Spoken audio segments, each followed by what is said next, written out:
In terms of the fourth quarter, they had all but one of their buckets was inside the paint. Was that them just being able to get into the paint and get whatever they want because of that point of attack defense like you were talking about? Yeah, they had that and 9. The WNBA finds itself drowning in yet another wave of controversy as head coach Stephanie White unleashed her frustration on league officiating following a heartbreaking 89-87 loss to the Los Angeles Sparks. This wasn't just another defeat, it was a perfect storm of questionable calls, missed opportunities, and the kind of officiating inconsistencies that have plagued the Indiana Fever all season long. What in the world did I just sit through? What did I just witness? I'm pretty sure I just had years shaved off the back end of my life. What a tough, ugly watch this game was, and on top of it, they lost. They lost. Saturday night's clash at Gainbridge Fieldhouse became the latest chapter in what can only be described as the WNBA's ongoing officiating crisis, with the Fever once again finding themselves on the wrong end of decisions that would leave any coach questioning the integrity of the game. The LA Sparks just got the spark versus the Fever for some reason, man. But the Sparks always have matched up well with the Fever since last season, man. Tough ending for the Fever girls. Just some missed free throws, some questionable shots. Could have got it, man. Close game. I ain't even mad. The intensity is there, man. This team, if they can keep up this intensity, is going to be real nice when Caitlin Clark. What should have been a statement victory for the Indiana Fever instead became a painful reminder of their season-long struggles with late-game execution and officiating inconsistencies, leading 87-83 with just 1 minute and 43 seconds remaining. The Fever seemed poised to secure their first 3-game winning streak of the season. Instead, they watched helplessly as the Sparks closed the game on a 6-0 run, with the Fever missing their final 5 shots in crunch time. Well, this doesn't feel good, does it? After riding high after the last few games, beating the Wings, beating the Lynx, beating the Aces, looking pretty good doing it, we go up against the Los Angeles Sparks. Nice. Los Angeles Sparks. Last time we saw you guys, we were beating you down for a majority of the game, and then Kelsey Plum goes off in the fourth quarter. Sparks take the lead and win. Damn. The loss was particularly crushing because it represented everything wrong with the Fever's 2025 campaign. Caitlin Clark, the face of the franchise and the league's biggest draw, remained sidelined with a groin injury for her 5th consecutive game. Without their superstar, the Fever had managed to string together 3 impressive victories, including a stunning Commissioner's Cup championship triumph over the Minnesota Lynx. But against the Sparks, all those positive steps evaporated in the final minutes. For all the stupid haters saying, oh, they can win more without Caitlin Clark, tonight proved that they need Caitlin Clark. What a goofy play. That last play was horrible. They had multiple chances to win this game, but they lose to bad teams. That's not good. You got to beat the teams that you're supposed to beat. LA Sparks is not a good basketball team. Aliyah Boston led the Fever with 23 points and 12 rebounds, while Natasha Howard added 21 points and 9 rebounds. Kelsey Mitchell contributed 19 points, reaching the milestone of 600 career three-pointers and breaking a tie with Fever assistant coach Bryn January for second most games played in franchise history.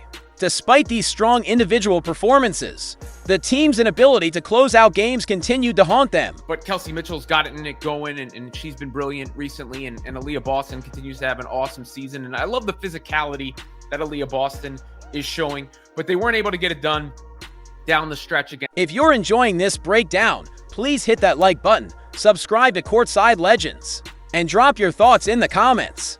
The game was marred by the kind of officiating controversies that have become all too familiar for Fever fans. The most glaring incident involved Kelsey Plum's aggressive play against Lexi Hull in the fourth quarter, a moment that perfectly encapsulated the double standards that have frustrated Stephanie White all year long. Right, so this play right here is when they were trying to trap Kelsey Plum, and Kelsey Plum ended up kind of bowing Lexi over and then stepping over, like really kneeing her body, knocking her back, and then walking. Plum, clearly frustrated with what she perceived as flopping, stepped over Hull as she tried to get up, essentially trampling her in the process. The officials, displaying the same incompetence that has defined their approach to Fever games all season, called it a jump ball and let play continue.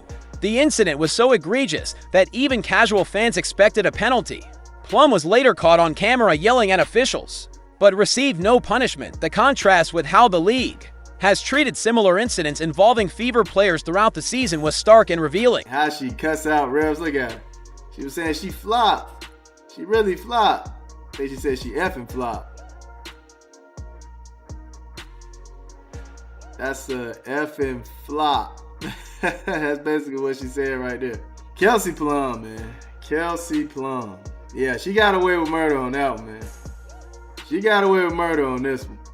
I don't know how. This wasn't an isolated incident. It was the latest in a documented pattern of Indiana receiving unfavorable treatment from WNBA officials.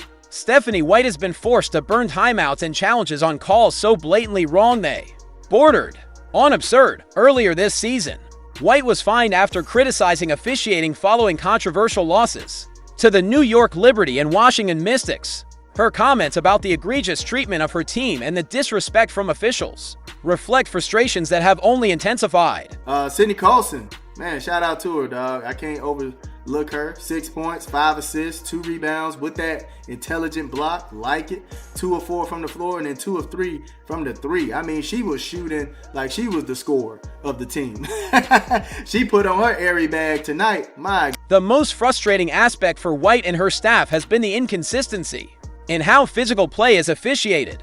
When Sophie Cunningham defends teammates and gets into altercations, she's penalized. When opposing players go after Fever stars, they often walk away untouched. Cunningham has become a fan favorite for her willingness to stand up, especially during the explosive altercation with the Connecticut Sun. She's even said, "I'm going to protect my teammates. That's what I do." Her jersey sales skyrocketed, and she's gained hundreds of thousands of new followers who appreciate her loyalty. I think the refs had a lot to do with that.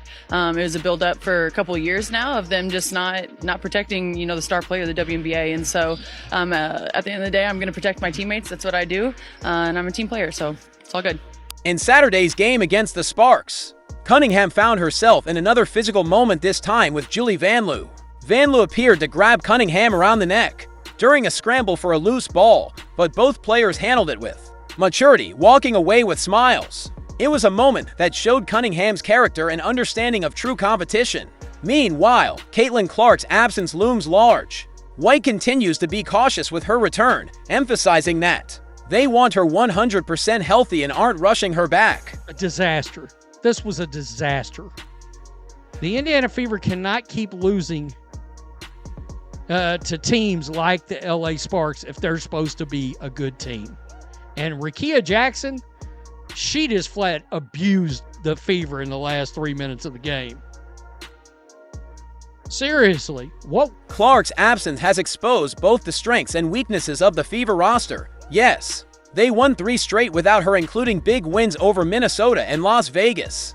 But their late-game struggles against the Sparks show just how much they miss her leadership and gravity on the court. Before her injury, Clark averaged 19 points, 9.3 assists, and 6 rebounds. But more than stats, her presence changes how opponents defend, how refs officiate, and how the Fever operate in crunch time. And this is now 2 losses to the Sparks without Clark. They've lost to the Connecticut Sun, who have the worst record in the league, without Clark. They lost to the Mystics, who are really right there with them in the standings, but they're a better team than the Mystics. And then, of course, they've actually, dropped a couple games they should have won with Clark in the lineup. To be fair, the Valkyries game and specifically the Las Vegas 8. Stephanie White's frustration has been simmering all season, and Saturday's loss pushed it close to a boil again. Though more restrained post-game than in previous outbursts, her tension was obvious. She's pleaded for consistent officiating, especially regarding foul calls and player protection earlier in the year. She said that even during fall and spring league meetings, the same officiating concerns are raised over and over and over, and nothing has changed. Her sarcasm after receiving a fine, "Do you want me to get fined again? Because I just did," only underscores her commitment to speaking out. Collectively, as a whole, the league needs to step in and do something. I just think that there has to be some improvements in certain areas. What would be the main one, you think? You think you could just pick one top area? We're talking finding it? No. Because I can just get fined. The Fever's situation reflects a broader officiating crisis across the WNBA. Coaches and players from multiple teams have voiced concerns. White's remark, "Bad officiating is bad officiating," has resonated widely. The Fever's case, however, is especially troubling due to the targeting of the league's top draw. During the 2020 season, Clark led the league in flagrant fouls committed against her 6 of the league's 34, or nearly 18%, when challenges are wasted on blatantly wrong calls and stars get no protection. The league's credibility suffers. I thought she got fouled. I think it's pretty egregious what's been happening to us the last few games. A minus 31 free throw discrepancy. And I might be able to understand it if we were just chucking threes, but we're not. We're attacking the rim. And the disrespect right now for our team has been pretty unbelievable. So it's disappointing, that it doesn't go both ways, or it hasn't gone both ways. But we also can't allow that to consume us, right? Like, we've got to be able to play through that. We've got to be able to control the... Fixing this crisis isn't complicated, but it requires the league to admit the current system is broken. Officials need improved training, clearer enforcement of rules, and better consistency.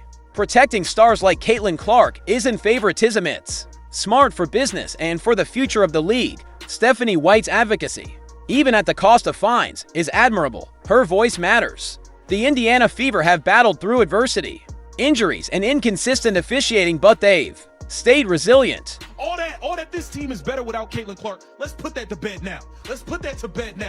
This team lost back-to-back games at home versus the LA Sparks, who are at the bottom of the WNBA. This team lost at home to the Connecticut Sun, who are the worst team in the WNBA. All that they're better without Caitlin Clark. Put that to bed. Stop it, man. Enough's enough. Stephanie White, can you have your troops ready to go out there and play ball? What are we doing? As the Fever prepare for their next matchup, they do so knowing their coach will fight for them both on and off the court. Stephanie White's passion, leadership, and unwillingness to stay silent define what's best about competitive sports. Whether the WNBA listens is another matter. But one thing's for sure, White won't stop until change happens. Saturday's loss was painful, but as the Fever await Caitlin Clark's return and look to build momentum, they can be proud of a coach who refuses to let her team be mistreated. Her advocacy represents everything right about basketball and everything that still needs fixing in WNBA officiating.